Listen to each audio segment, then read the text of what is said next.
যে নৌকা ভ্রমণ মানে শেষ বেলাতে ছুটির দিনে এই যে এটা হচ্ছে কুমার নদী, শাখা নদীতে আমরা এখন ভ্রমণ করতেছি। আর সাথে হচ্ছে এটা বলে হচ্ছে ঘোড়ামারার বিল।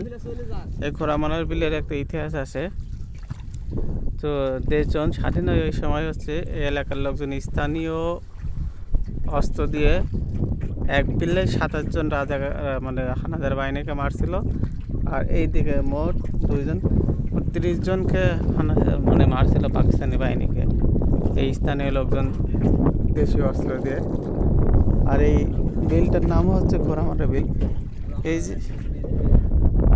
যে এদিকে সব দেখেন কত বিলে শুধু পানি আর পানি।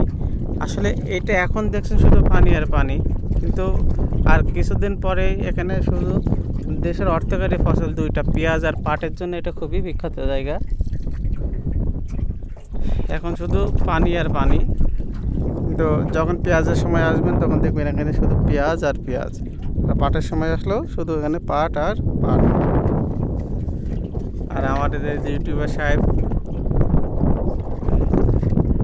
ও ইউটিউব নিয়ে ব্যস্ত।